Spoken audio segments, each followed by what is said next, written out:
आप मतदान करने जा रहे हैं, ये कोई साधारण मतदान नहीं है। आप एक नए इतिहास की रचना करने जा रहे हैं,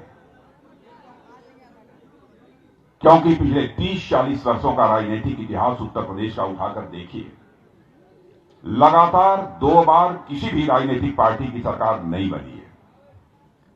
लेकिन जो अब तक 6 चरणों के चुनाव संपन्न हुए हैं, उससे यह बात पूरी तरह से साफ हो गई है कि लगातार दूसरी बार विगत 40 वर्षों में किसी राजनीतिक पार्टी की सरकार बनने जा रही है तो भारतीय जनता पार्टी की सरकार बनने जा रही है। इसीलिए मैंने कहा कि आप लोग इस बार मतदान के माध्यम से एक नए इतिहास की रचना करने जा रहे हैं। और मैं दावे के साथ कह सकता हूं कि नए भारत के निर्माण में इस बार उत्तर प्रदेश एक नई भूमिका का और ऐतिहासिक भूमिका का निर्वाह करने जा रहा है। क्योंकि जिस समय शिवराज सिंह जी बोल रहे थे, उन्होंने भी बदलाया। अर्थव्यवस्था का आकार, आप ये कहेंगे अर्थव्यवस्था का आकार होता क्या है? अब उसको बहुत सरल भाषा में मुझे समझाना हो तो मैं ये कह सकता हूं कि जो धन दौलत संपत्ति है पूरे उत्तर प्रदेश की, सामान्यतः उसका आकलन किया जाता है जीडीपी वगैरह सब सारी चीजों को मिलाकर। करिश्माई काम हुआ है। आज के 5 साल पहले 11 लाख करोड़ रुपए की अर्थव्यवस्था थी हमारे इस उत्तर प्रदेश की, यानी धन दौलत जो हमारे उत्तर प्रदेश में था 11 लाख करोड़ रुपया आंका गया। उसको मैं मोटी भाषा में अर्थव्यवस्था का आकार कह रहा हूं। आपको खुशी होगी कि 5 वर्षों के अंदर वह करिश्माई काम कर दिया है हमारे मुख्यमंत्री ने कि 11 लाख करोड़ की अर्थव्यवस्था बढ़कर 21 लाख करोड़ रुपए तक पहुंच गई। यह कोई छोटी उपलब्धि नहीं है। और उसके बावजूद भी समाजवादी पार्टी और बहुजन समाज पार्टी के लोग ये कहते हैं कि कोई विकास का काम हुआ नहीं। आप लोग प्रत्यक्ष इस बात के साक्षी हैं। 2 साल का कोरोना का संकट, लॉकडाउन, कामकाज ठप, इस संकट के बावजूद जितनी तेजी के साथ विकास हुआ है इस उत्तर प्रदेश का, बहनों भाइयों, हमारे विरोधी भले ही उसकी प्रशंसा न करें, लेकिन हिंदुस्तान के दूसरे राज्यों के रहने वाले लोग आज उत्तर प्रदेश की प्रशंसा कर रहे हैं। क्या हो गया है इन समाजवादी पार्टी, बहुजन समाज पार्टी, कांग्रेस के लोगों को? यह समझते हैं कि राजनीति झूठ बोलकर, लोगों के आंखों में धूल झोंककर केवल की जा सकती है। मैं उन्हें साफ करना चाहता हूं, राजनीति केवल सरकार बनाने के लिए नहीं की जाती है। राजनीति की जाती है तो समाज बनाने के लिए की जाती है, राजनीति देश बनाने के लिए की जाती है। जो मन में आता है वह बयान जारी करते रहते हैं, कहते हैं कि हम समाजवादी हैं। सच्चा समाजवादी वही है जो आम जनता को भय, भूख और भ्रष्टाचार से छुटकारा दिलाए, वही समाजवादी है। और इस पैमाने पर यदि आप माप कर आप देखेंगे तो आप स्वाभाविक रूप से इस नतीजे पर पहुंचेंगे, सचमुच समाजवाद की परिभाषा के अनुरूप काम करने वाली यदि कोई राजनीतिक पार्टी देश में है तो उस पार्टी का नाम है भारतीय जनता पार्टी। भय की बात मैं कर रहा हूं। उत्तर प्रदेश में हमारी सरकार रही है, क्या गुंडे बदमाश और इस प्रकार के अराजक जो तत्व रहे हैं उनके हौसले पस्त नहीं हुए? लोगों की हिम्मत पस्त नहीं हुई? पहले यही समाजवादी पार्टी के शासनकाल में यही ट्रांसफर और पोस्टिंग जिसकी चाहते थे, बड़े बड़े बदमाश उसकी करा देते थे। लेकिन बहनों भाइयों, आज ये कोई नहीं दावा कर सकता सीने का बटन खोल के मैं जिसका चाहूंगा उसका ट्रांसफर करा दूंगा, जिसकी चाहूंगा मैं उसकी पोस्टिंग करा दूंगा। यह उद्योग उत्तर प्रदेश में पूरी तरह से ठप हो गया। और हम राज्य का विकास करना चाहते हैं तो विकास की पहली शर्त होती है चुस्त दुरुस्त कानून व्यवस्था का होना। जब तक कानून और व्यवस्था के हालात ठीक नहीं हैं, तब तक उस राज्य का किसी भी सूरत में विकास नहीं हो सकता। और इस मोर्चे पर योगी जी की सरकार ने बहुत ही शानदार कामयाबी हासिल की है। सभी सच्चाई को स्वीकार करते हैं। भूख से निजात दिलाने का जो प्रश्न था कोरोना का संकट था। कोरोना के संकट के दौरान भी शिवराज जी चर्चा कर रहे थे, जो वैक्सीन, टीका जो आपको लगा है, भारत में नहीं बनता था। और आज कुछ ही महीनों के अंदर ऐसे हालात पैदा हो गए भारत में कि टीका भारत की धरती पर बनने लगा, भारतवासियों के हाथों से बनने लगा, भारतवासियों को लगने लगा और दुनिया के दूसरे देशों को भेजा भी जाने लगा, एक्सपोर्ट किया जाने लगा। इस हालत में भारत पहुंच गया। यह कोई छोटी उपलब्धि नहीं है। अब 2 साल तक कामकाज ठप हो, लोग घरों में बैठे हैं, उनके लिए भोजन मुहैया कराना, राशन 2-2 बार महीने में मुहैया कराना, मैं दावे के साथ कह सकता हूं न हिंदुस्तान के इतिहास में किसी सरकार ने किया है, न दुनिया के इतिहास में किसी सरकार ने कभी किया है बहनों भाइयों, जो हमारी सरकार ने यहां किया है। और हम ये बात भी हम अच्छी तरह जानते थे, जितना 2 बार राशन मिलेला कुल थोड़ो खा जाते हो, उनमें से जरूर तो उन्होंने हर बार बेच देते हो, पक्का। सही बात हो कि नहीं? बिका जा रहा मैं बहनों भाइयों, ऐसा कभी नहीं हुआ। मैं सारी योजनाओं की बहुत विस्तार में जाकर यहां पर चर्चा नहीं करना चाहता, क्योंकि कई योजनाओं के बारे में स्वयं शिवराज सिंह जी ने आपके सामने चर्चा भी की है। लेकिन इतनी बात मैं दावे के साथ कह सकता हूं कि बहनों भाइयों, भारत की इज्जत, भारत की प्रतिष्ठा दुनिया में बढ़ी है। पहले दुनिया के मंचों पर, अंतर्राष्ट्रीय मंचों पर भारत कुछ बोलता था तो दुनिया हमारी बातों को गंभीरतापूर्वक नहीं लेती। आज यदि भारत दुनिया के मंचों पर कुछ बोलता है तो लोग कान खोलकर सुनते हैं कि भारत बोल क्या रहा है। आप लोग बैठ जाओ, सुमन जी, सुशील जी, बैठ जाए, काहे खड़े। दुनिया कान खोलकर सुनती है कि भारत अब बोल क्या रहा है। यह हैसियत हो गई है भारत की। और बहनों भाइयों, सारी दुनिया में यह धारणा बन गई है कि भारत अब यह कमजोर भारत नहीं है, भारत अब यह ताकतवर भारत बन गया। दुनिया ने मान लिया। यूक्रेन और रूस के बीच का जो इस तरह का संकट पैदा हुआ है, उसमें भी आपको जानकर खुशी होगी कि हमारे प्रधानमंत्री अपनी प्रभावी भूमिका का निर्वाह कर रहे हैं। अब देश का मस्तक यदि ऊंचा होता है तो स्वाभाविक रूप से गौरव की अनुभूति होती है, हर भारतवासी का सम्मान बढ़ जाता है। दुनिया के दूसरे देशों में रहने वाले जो भारतवासी हैं, उनसे पूछिए कि पहले भारत के बारे में कैसी धारणा थी और इस समय भारत के बारे में सारी दुनिया में कैसी धारणा बनी हुई है। और देश का रक्षा मंत्री होने के नाते भी मैं आपको यकीन दिलाना चाहता हूं, इसी मिट्टी का सपूत होने के कारण यकीन दिलाना चाहता हूं, बहनों भाइयों, चाहे जो कुछ भी हो, चाहे जितनी भी बड़ी कीमत क्यों न चुकानी पड़े, हम भारत माता के मस्तक को किसी भी सूरत में झुकने नहीं देंगे। हम आपको पूरा भरोसा दिलाते हैं।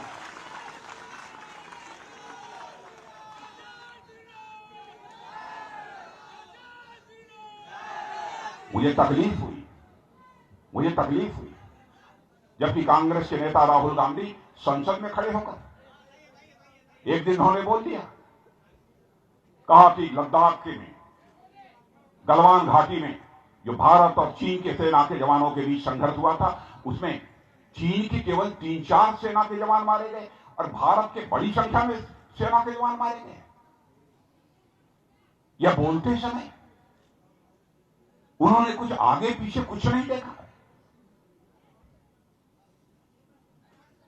बहनों भाइयों, संसद में भी कोई बात किसी को बोलनी चाहिए तो तथ्यों के आधार पर बोलनी चाहिए। रक्षा मंत्री होने के बावजूद मैंने कहीं पर गलवान घाटी में क्या हुआ कोई स्टेटमेंट नहीं, और यह नाप शनाप किसी प्रकार की बातें कर रहे हैं। लेकिन विधाता के दरबार में भी देर हो सकती है, अंधेर नहीं हो सकती है। उसके एक दिन आगे पीछे ऑस्ट्रेलिया के माने जाने संवाददाता ने, ऑस्ट्रेलिया के अखबार जिसका नाम क्लेक्सान है, उसमें लिख दिया कि पूरी खोजबीन करने के बाद मैं इस नतीजे पर पहुंचा हूं, भारत और चीन के सेना के जवानों के बीच जो गलवान घाटी में संघर्ष हुआ था, उसमें चीन के 38 से लेकर 50 सेना के जवान मारे गए, या ऑस्ट्रेलिया के अखबार ने लिख दिया बहनों। हमसे लोग पूछते हैं कितने लोग मारे गए, मैंने कहा इस चीज को मैं नहीं बतला सकता। इसलिए नहीं बतलाया जा सकता क्योंकि उसके कूटनीतिक भी कई कारण होते हैं। किस तरीके से दुनिया में लिया जाएगा, कौन किस रूप में लेगा, इन सब सारी चीजों का विचार करना पड़ता है। न प्रधानमंत्री ने बोला और न मैंने बोला, और ये बिल्कुल गलत बात संसद में खड़े होकर बोल रहे हैं। और यहां तक कह दिया जब से मोदी जी आए हैं चीन और पाकिस्तान की दोस्ती बढ़ गई है। बहनों भाइयों, मैं इसे बतलाना चाहता हूं, चीन और पाकिस्तान की दोस्ती मोदी जी के आने पर नहीं बढ़ी है। पंडित जवाहरलाल नेहरू जब भारत के प्रधानमंत्री थे, उस समय पाकिस्तान ने सक्सगाम घाटी, पढ़े लिखे लोग जानते होंगे, सक्सगाम घाटी जिस पर भी पाकिस्तान का अवैध कब्जा था, वह पाकिस्तान ने चीन के हवाले कर दिया था। उसमें मोदी जी प्रधानमंत्री नहीं थे, पंडित जवाहरलाल नेहरू भारत के प्रधानमंत्री थे। जब श्रीमती इंदिरा गांधी भारत की प्रधानमंत्री थी, उस समय पाक अधिकृत कश्मीर में काराकोरम हाईवे जो बना है, वह चीन और पाकिस्तान की दोस्ती के कारण बना। उसमें श्रीमती इंदिरा गांधी प्रधानमंत्री थी। चीन पाकिस्तान ने मिलकर एक आर्थिक कॉरिडोर, गलियारा, इकोनॉमिक कॉरिडोर उसे बोलते हैं, वह बनाने का काम जब शुरू किया तो डॉक्टर मनमोहन सिंह जी भारत के प्रधानमंत्री, मोदी जी नहीं थे। राजनीति करनी है तो देश की जनता की आंखों में धूल झोंक कर राजनीति करने की कोशिश मत करो। हिम्मत है तो जनता की आंखों में आंख डालकर राजनीति करो। तमाशा करते हैं बहनों भाइयों, चाहे पंडित जवाहरलाल नेहरू हो, चाहे श्रीमती इंदिरा गांधी हो, चाहे डॉक्टर मनमोहन सिंह जी हो, देवगौड़ा जी हो, लाल बहादुर शास्त्री जी हो, मैं किसी प्रधानमंत्री की कभी आलोचना नहीं करता। और यहां भी आलोचना करने का मेरा मकसद नहीं है, मैं तथ्यों को आपके सामने रख रहा हूं। क्योंकि मेरा मानना है प्रधानमंत्री प्रधानमंत्री होता है, राष्ट्रपति राष्ट्रपति होता है, वह व्यक्ति नहीं होते, वह संस्था होते हैं। लोकतंत्र का स्वास्थ्य ठीक बना रहे इसके लिए आवश्यक है इन संस्थाओं का सम्मान किया जाना चाहिए, इन संस्थाओं की इज्जत की जानी चाहिए। लेकिन अनाप शनाप जो कुछ भी होता है ये लोग संसद में बोल देते हैं। बहनों भाइयों, देश की सुरक्षा का जब सवाल खड़ा हो, देश की आन बान शान का प्रश्न खड़ा हो, देश की एकता, अखंडता और संप्रभुता का सवाल खड़ा हो, उस समय सारे राजनीतिक दलों को, सारे भेदभावों को भुलाकर एकजुट होकर एक साथ खड़ा होना चाहिए। यही राष्ट्रीय चरित्र है। लेकिन केवल सरकार बनानी है, चाहे हमको जो भी कीमत चुकानी पड़े, इस सीमा तक चले जाते हैं लोग।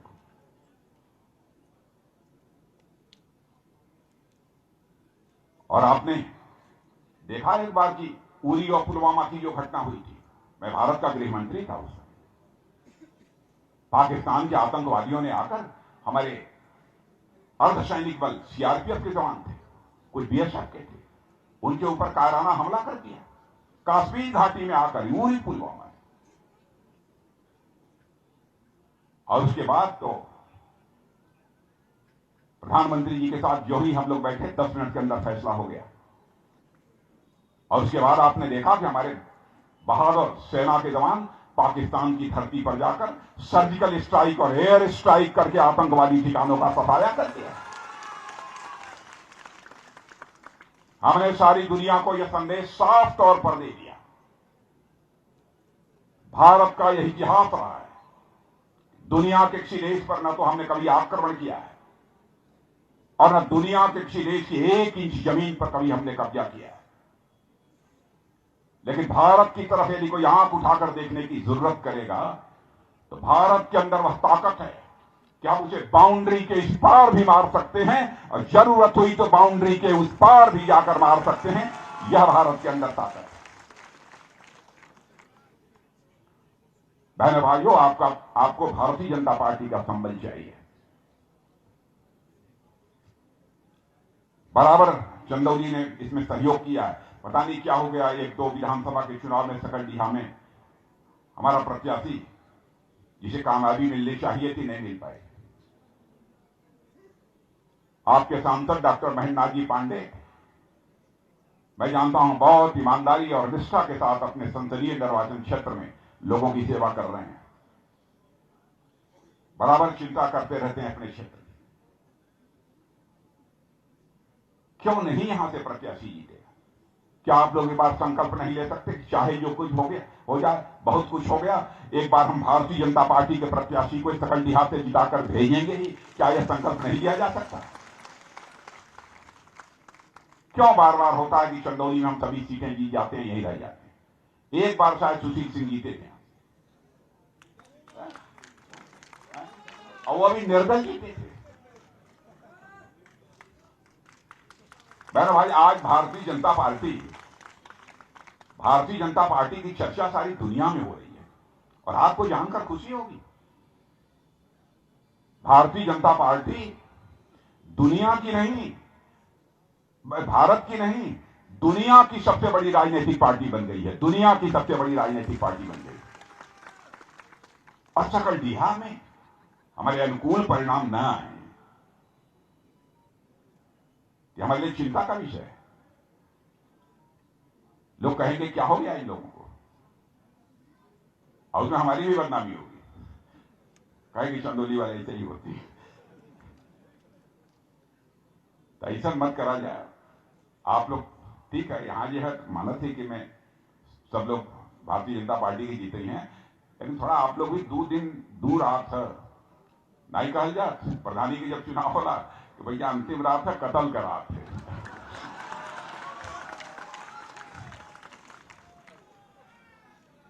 तो विधान में प्रधानी के चुनाव में कहल जाला, एक विधानसभा का चुनाव है, तो 2 रात बचल है, तो कतल के रात में कुछ ना कुछ करिश्मा आप लोग करा।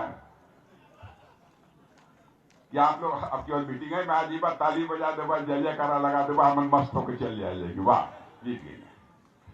लेकिन थोड़ा सा आप लोग परिश्रम करें, यह निवेदन कराया रही है, और तो सब ठीक ही ठाक बात। तो आप वही कोरोना वरोना कारण सब कुछ बढ़ता है। सैनिक स्कूल में कोई प्राइवेट यदि हो, प्राइवेट यदि जो चलावे का कोई अच्छा कोई स्कूल हो, प्राइवेट पब्लिक पार्टनरशिप में चलते तो ओके हम देख सकेगा, लेकिन कोई रहे तो, लेकिन चाहिए वो लेवल चाहिए, वो लेवल न रही तो उसमें कठिनाई हुई। और सब ठीक ठाक बाना, अब कोई ज्यादा बोले की जरूरत है नहीं।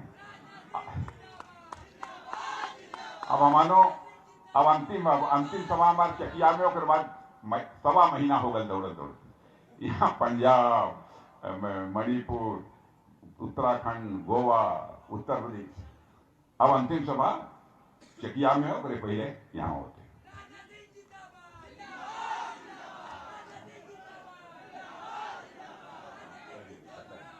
बता दिया। और सब ठीक ठाक ना? हाँ बोले।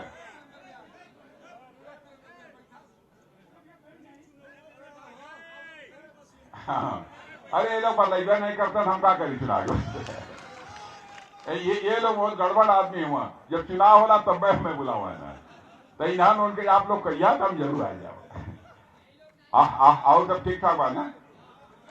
चलिए एक बार देखा सुशील सिंह हुआ, आप लोगों का कोई आदमी वहां हुई तो दिनों को चिंता कर लिया। चले, बोलिए भारत माता की, भारत माता की। बहुत बहुत धन्यवाद। एक दो चीज पता नहीं आप लोगों को बताया गया है कि नहीं, हम नहीं जानते। ये घोषणा पत्र के बारे में बताया गया है, सरकार बनने के बाद हम लोग क्या करेंगे, बताया गया है कि नहीं बताया? तो सुन लीजिए, बैठ जाइए 2 मिनट केवल बैठिए। गरीब परिवार की बेटियों के विवाह के लिए 1 लाख रुपए की आर्थिक मदद की जाएगी। हर विधवा और निराश्रित महिला को 1500 रुपया प्रतिमाह का पेंशन भी दिया जाएगा। और 60 साल से ऊपर की, घर में चल दिया माई हुई है घरे में, तो उनके बता दिया उम्र 60 साल से ऊपर हुई है। 60 साल के ऊपर का जिस महिला का उम्र है, ओके परिवहन का जो ये रोडवेज का बस चलेगी ना, और मैं मुफ्त में उनका यात्रा कराऊंगी। अच्छा, एलपीजी गैस सिलेंडर मिला था ना, नहीं मिला था? तो मिला था तो सुन लिया, होली या दीपावली पर हमारी सरकार यहां बन जाएगी तो होली या दीपावली पर 2 सिलेंडर मुफ्त। और हाँ,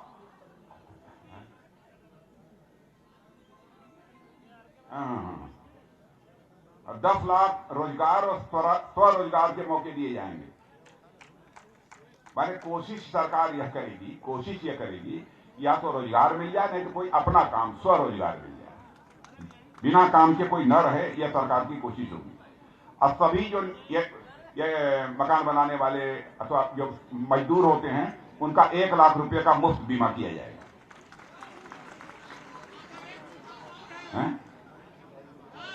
अच्छा हाँ, अरे चुप चुप चुप रहा, तभी बताओ। अच्छा, किसानों के बिजली फ्री, सिंचाई के लिए बिजली फ्री। आइए नौजवान जितना चिल्लाते हुए इनके के जो है 2 करोड़ टैबलेट स्मार्टफोन मिली। आज एमबीबीएस का सीट 2 गुना हो जाएगी, एमबीबीएस का सीट 2 गुना। और हर जिले के मुख्यालय पर एक मेडिकल कॉलेज, हर जिले के मुख्यालय पर एक मेडिकल कॉलेज।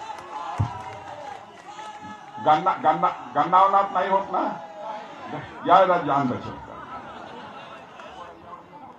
अच्छा, कन्या सुमंगला योजना के अंतर्गत 15,000 पहले मिला था कन्या सुमंगला योजना। हम नहीं जाने तो हम नहीं जाना होगा। 15,000 से बढ़कर 25,000 हो गए। ये रही। और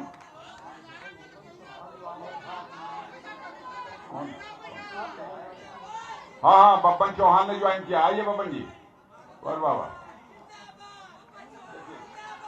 अब बब्बन चौहान आ गए हैं, इससे हम लोग को दम मिलेगा पार्टी को यहाँ पर। इनका स्वागत है। बहुत अच्छा बब्बन जी, बहुत।